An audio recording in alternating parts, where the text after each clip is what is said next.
There is a destructive pattern I see in my practice every day. Exceptional women who become invisible to men precisely because they are too good. At the end of this video, I will reveal the clinical secret that will change the way you engage in relationships forever, based on over 30 years of experience studying human behavior. But before we continue, do me a favor. Subscribe to this channel if you want to learn more about rational love, and write to me in the comments if you've ever felt that the more you give, the less you are appreciated. I want to hear your story. Weeks ago, a 52-year-old woman came into my practice, but let's call her Carmen. Successful, intelligent, and with a heart as big as a cathedral. She said something that broke my heart. "Dr. Riso, I feel like a piece of furniture in my own relationship. He only seeks me out when he needs something. Otherwise, I don't exist to him." Do you know what I discovered? Carmen had confused love with submissiveness and had developed a pattern I call the compulsive Good Samaritan syndrome. And my dear, it's much more common than you think. Let's start with the most painful part. Misunderstood kindness destroys you emotionally. If you always say yes, constantly prioritize his needs over your own, and act as his mother, secretary, and nurse at the same time, then you're not being loving, you're committing emotional suicide. The human brain follows a simple principle. We value what costs us effort. Neuroscience shows that dopamine, the pleasure neurotransmitter, is released more intensely when something is uncertain or requires effort. If you're taken for granted, always available, and never say no, you remove any dopamine release from the equation. Remember when you were a teenager and the boy you liked ignored you? You probably thought about him all the time. And what about the one who wrote to you every day, telling you how wonderful you are? Exactly. He bored you. That's not cruelty, that's biology. And now comes something that might make you uncomfortable. You need to learn to be strategically bad. By that, I don't mean cruel or manipulative, but smartly selective, knowing your worth and treating your time and energy as precious resources. Let me tell you about another patient, Patricia, 48 years old. She had been in a relationship for 3 years where she always called first, organized everything, and gave without expecting anything. One day I told her, "Patricia, we're going to do an experiment for 2 weeks. You won't initiate a single conversation. You respond, but you don't reach out." What happened in the first week? He barely contacted her. Patricia panicked. "See, he doesn't care about me." I explained, "Patricia, what you're seeing now is the truth. If a relationship only works because you're pushing it forward, then it's not a relationship. It's a monologue." In the second week, something changed. He started wondering where she was, actively looking for her. And for the first time in 3 years, Patricia felt that he truly wanted her and didn't just take her for granted. This brings me to a crucial point. Healthy love requires reciprocity. It's not love if only one person is rowing the boat. It's dependency disguised as generosity. And here comes a painful truth. Being too good is often a form of control. Yes, you heard that? Right. Unconsciously, you believe that if you just give enough and are perfect, he'll have no choice but to love you. But true love cannot be bought with kindness or the best intentions. In cognitive psychology, this is called an emotional confirmation bias. You deliberately look for evidence that your strategy is working and ignore all signs that it isn't. You cling to the one thank you he gave you for something and overlook 100 situations where he ignored you. And then there's something rarely talked about: the savior syndrome. Many women are drawn to men who need to be rescued or fixed. You make yourself their emotional rehabilitation project. But the problem is, if someone didn't ask to be rescued, your help quickly becomes interference. I remember a patient who told me, "Doctor, but he has so much potential." My answer, dear, potential is like energy. If it's not turned into action, it remains nothing. You're not a personal development company. The uncomfortable truth is we often attract what we believe we deserve. If you don't value yourself, don't set clear boundaries, and your self-worth depends on how much you can give, you will attract men who exploit exactly that dynamic. But all is not lost. Now comes the revolutionary part. Being selectively bad doesn't mean being a bad person, but developing what I call intelligent selfishness, prioritizing your own well-being without harming others. Let me give you concrete examples. If he texts you at 11 at night because he wants to talk but you're tired, you can simply reply, "We'll talk tomorrow. Sleep well." No explanations, no apologies, no justifications. Your time has value. If he cancels plans at the last minute, don't immediately reschedule. Let him feel the natural consequences of his decision. Don't punish him, but don't rescue him from the discomfort he created either. And here's something revolutionary. Stop being constantly available. Build a life. So interesting that sometimes you genuinely don't have time for him. That's not manipulation. It's a fulfilling life. One of the most powerful skills you can develop is saying no without guilt. I can't. It doesn't work for me. I don't like that. These are complete sentences. You don't need a dissertation to justify your boundaries. Do you know what happens when you start valuing yourself? Something magical. You attract men who value you too, because people who are only looking for free service disappear when it's no longer free. People who are looking for a life partner stay. Now to the fear many feel. What if he leaves me? My answer is simple. If someone leaves you just because you stopped being their emotional maid, they never loved you. They needed you. And that's a big difference. True love is based on choice, not necessity. Someone who loves you chooses you every day, not because you're essential to their functioning, but because they genuinely enjoy your company. From decades of experience, I know women with clear boundaries and self-respect have more fulfilling relationships. That's no coincidence. It's cause and effect. Let me tell you about Maria, a 55-year-old patient who came to me after her divorce. For 20 years, she was the perfect wife. Cooked, cleaned, organized her husband's social life, never complained, and he left her for a woman who, as he said, was more interesting. At first, Maria was devastated. "Doctor, how could he leave me after everything I did for him?" I explained exactly because of that. She had lost her essence, her personality, her ability to surprise. She had become a function, not a person. 2 years later, Maria came back, transformed. She had learned to say no, had her own hobbies, clear boundaries, and said to me, "Doctor, I'm in a new relationship. And for the first time in my life, I feel loved for who I am, not for what I do." This transformation was no accident. Maria had developed what I call authentic magnetism. When you respect yourself, others respect you. When you value yourself, others value you. That's a psychological law. But beware of the pendulum. This isn't about swinging from the extreme of being too good to being completely selfish. It's about balance between giving and taking, between generosity and wisdom. And here's an important point about neuroplasticity. Your brain is shaped by your thought and behavior patterns. If you've been programmed for years to prioritize others' needs over your own, it will take time and practice to reprogram. Start with small changes. Don't always call first. Let a week go by. Stop apologizing when you're not at fault. If you always give in during arguments, start asserting your point of view.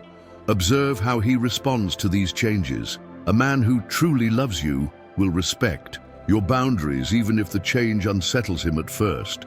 A man who only needs you for convenience will resist, manipulate, or eventually leave. And if he leaves, let him go.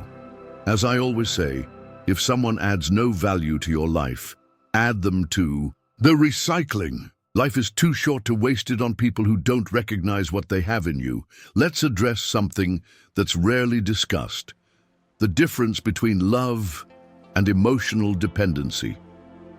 Many women confuse the intensity of their need with the depth of their love. But desperately needing someone is not love, it's dependency.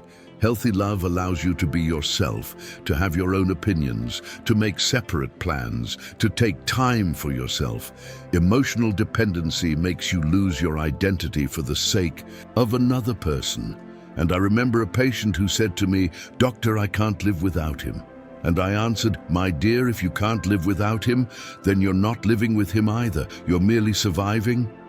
The truth is, you must learn to be happy with yourself before you can be happy with someone else.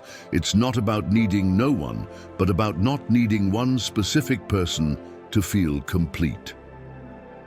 Here's an interesting aspect from evolutionary psychology. People are drawn to those who radiate independence and self-reliance. From a survival perspective, it makes sense. An independent partner is more valuable than a dependent one. That's exactly why you become more attractive when you stop chasing and start living your own life. This isn't manipulation, it's human nature. Let's now talk about time. Many women believe that always being available is proof of love. In truth, constant availability is not love, it's fear.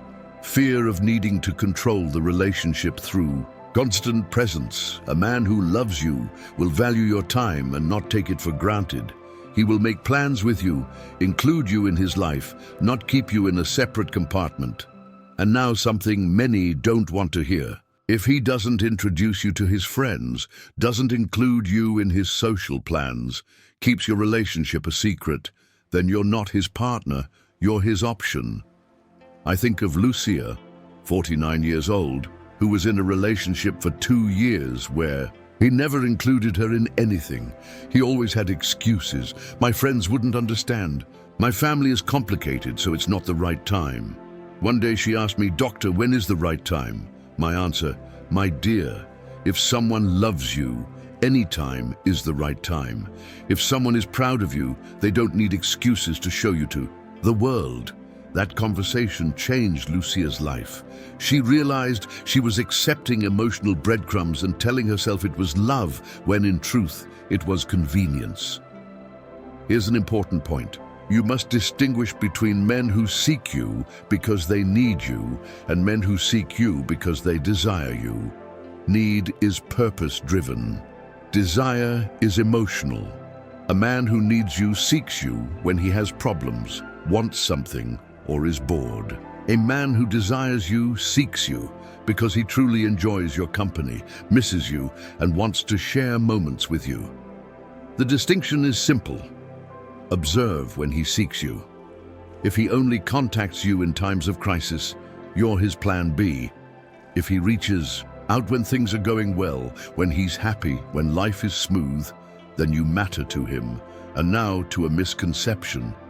The difference between being desirable and being indispensable.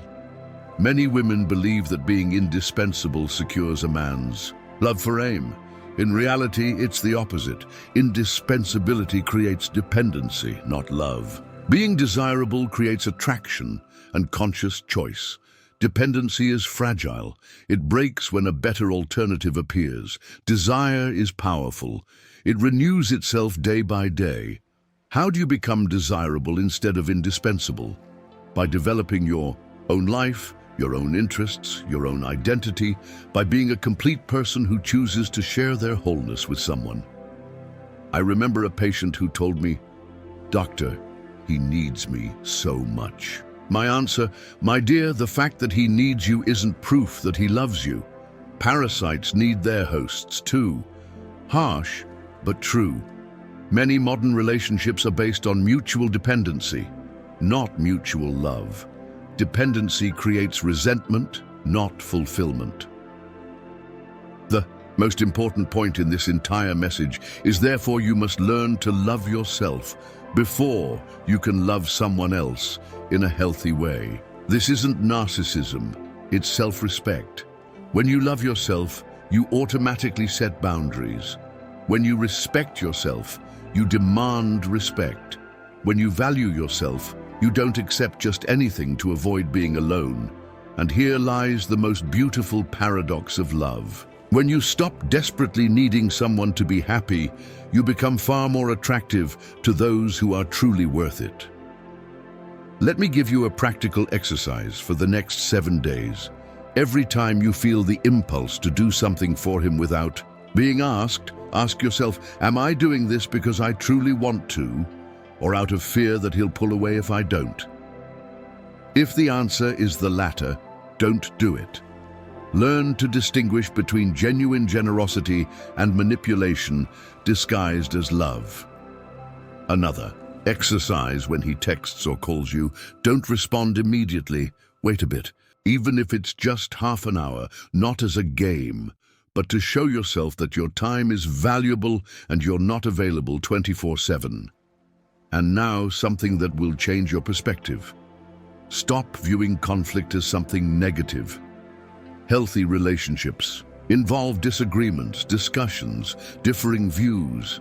If he's never upset with you, you never argue and you always agree. You don't have a relationship, you have a job. Arguments are opportunities to get to know each other better, to set boundaries, and to show who you really are. If you always give in, he can never truly know you. I remember a patient who told me, "Doctor, I hate conflicts." My answer, "My dear, it's not conflicts you hate. It's the possibility that he'll leave you if you disagree. But if someone leaves you because of a different opinion, he never truly loved you." This realization changed her relationship dynamics forever. She began expressing her views, standing her ground, showing her true personality, and surprisingly, her relationship improved. Because when you show up as you really are, you give the other person the chance to love your true self, not the mask you wear. Let's move on to something many women unconsciously do: competing with other women for a man's attention. This is a psychological trap. When you compete for someone, you automatically place yourself in an inferior position. You signal, "I have to win his attention because I'm not valuable enough on my own." But the truth is, you shouldn't have to fight for anyone. If someone doesn't choose you voluntarily, if you have to convince him of your worth, he's not the right one for you. A man who loves you doesn't put you in competition with others. He chooses you clearly, prioritizes you consistently, and gives you security in the relationship. I think of Elena, 51 years old, who had become a private detective on her partner's social media. She checked who he followed, whose posts he liked, who he interacted with. She lived in constant fear and in competition mode. One day I said to her, "Elena, do you realize you're living as if you're a contestant on a reality show? You're fighting for someone who supposedly already chose you." I explained to her that healthy relationships don't require constant monitoring. If someone loves you, you don't have to spy on their activities to feel secure. This conversation was a turning point in Elena's life. She realized she was living in survival mode, not love mode. Here's a crucial point. You must learn to trust your intuition. Women have a remarkable ability to detect inconsistencies in men's behavior, but often ignore these signs because they don't want to face the truth. If your instinct tells you something's off, it probably is. If you feel like he's lying, he probably is. If you sense he's not prioritizing you, he probably isn't. You don't need forensic evidence to trust your intuition. Your brain processes millions of microsignals that your consciousness cannot analyze in detail. That feeling that something is off is your internal alarm system working. And now to a rarely discussed topic, the role of vulnerability in relationships. Many women believe that being vulnerable means being weak, but the opposite is true. Real vulnerability means showing who you truly are, with all your fears, insecurities, and imperfections. Being real instead of perfect. But there's a difference between vulnerability and emotional dependence. Vulnerability says, "This is how I feel, this is what I need, this hurts me." Emotional dependence says, "If you don't give me what I need, I'll fall apart." Authentic vulnerability is attractive because it shows humanity. Emotional dependence is off-putting because it shows desperation. I remember a patient who said to me, "Doctor, I'm afraid to show vulnerability because he might exploit it." My response was, "My dear, if someone exploits your vulnerability, then he doesn't deserve access to your heart." Vulnerability is a natural filter. Men who are worthy will respect and appreciate your authenticity. Men who are not will try to exploit it. Now, something that will change your perspective. You have to stop seeing love as a sacrifice and start seeing it as a celebration. Love is not what you lose when you're with someone, it's what you gain. In a healthy relationship, you don't lose your identity, you expand it. You don't lose your freedom, you share it. You don't lose your time, you invest it. If a relationship feels like a constant sacrifice, it's not the right one for you. Real love feels like an enrichment of your life, not a deduction. Let's move to a point that often causes confusion, the difference between loving and saving. Many women confuse love with the savior syndrome. They see a man with problems and think, "I can help him, I can change him, I can save him." But here's the truth, you can't save anyone. The hard truth now, to a truth many women don't want to hear. Sometimes love means letting go. Sometimes the most loving act is to let someone feel the consequences of their choices. That's not cruelty, it's respect.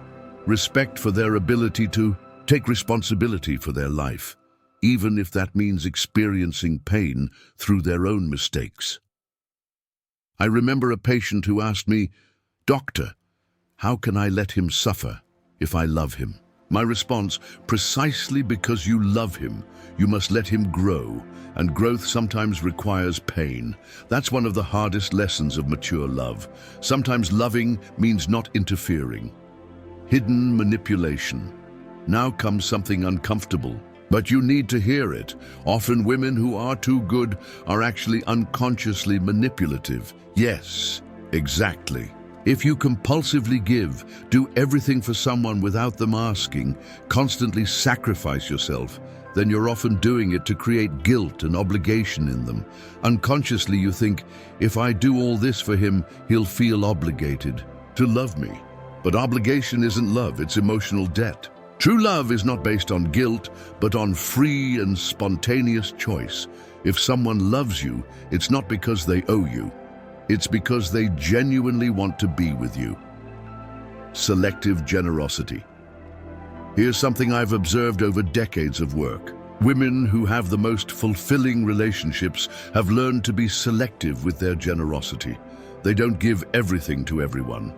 They're not available to everyone at all times. They've learned to treat their time, energy, and love as the valuable resources they are. This selectiveness isn't selfishness. It's self-respect, and self-respect is incredibly attractive. A concrete example, imagine you have a friend who constantly borrows money and never pays it back. If you keep giving them money, you're not generous, you're naive, and they won't respect you more, but less. The same applies in romantic relationships. If you always give without getting anything in return, always give in without him doing the same, constantly sacrifice without him sacrificing. You're not building love, you're building resentment. Fear of loneliness. Let's come to a point that scares many women, the fear of loneliness.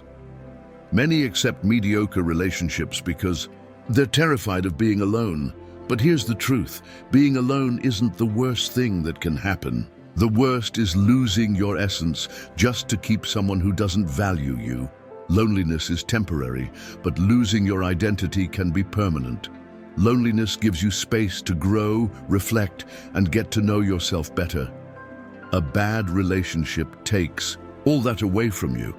I remember a patient who said to me, "Doctor, I'd rather be badly accompanied than well alone." My answer, my dear, if you're badly accompanied, you're actually alone, just with noise. That thought changed her perspective. She realized she had confused physical presence with emotional closeness. Enjoying your own company. Here comes something revolutionary. Learn to enjoy your own company. If you don't enjoy being with yourself, how should others? Build a loving relationship with yourself. Plan dates with yourself. Buy yourself flowers. Celebrate your successes. Become the person you most enjoy spending time with. When you do that, you'll automatically attract people who also love being around you and repel those who are only with you because they can't be alone. Love versus obsession. Another important difference that many don't understand, that between love and obsession. Many women confuse the intensity of their fixation with the depth of their love. But true love liberates. It is not possessive. It allows you to be yourself, to have your own life, to grow and change. Obsession, on the other hand, restricts. It forces you to revolve your life around a single person, robs you of perspective, and distorts your perception. If you spend most of your time thinking about him, analyzing his behavior, or guessing his intentions, then it's not love, it's obsession. Healthy. Love allows you to lead a fulfilling life, even when you're not with him. Obsession reduces your life to him. Case of Marty. I think of Mart, 47 years old, who developed an obsessive fixation on a man who barely paid her any attention. She spent hours analyzing his messages, interpreting his silences, looking for signs of interest. One day I asked her, "Mart, when was the last time you thought about something other than him?" She couldn't answer. She had become a prisoner of her own obsession.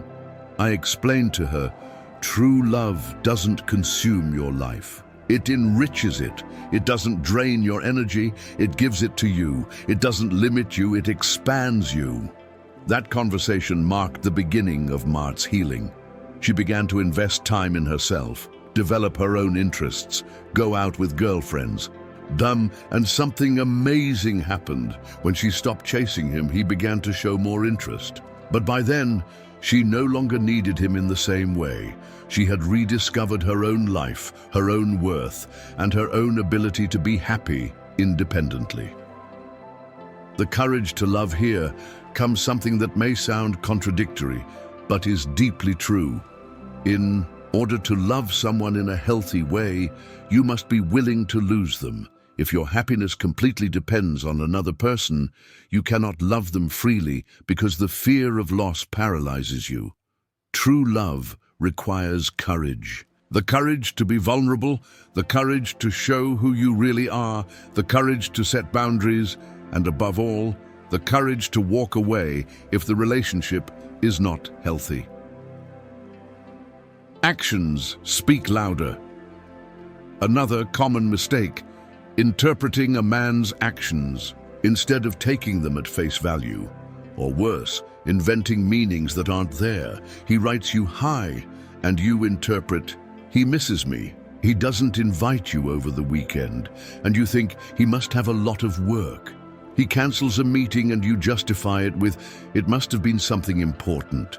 The truth is, a person's actions show their priorities. If you are important to him, his actions will show it consistently.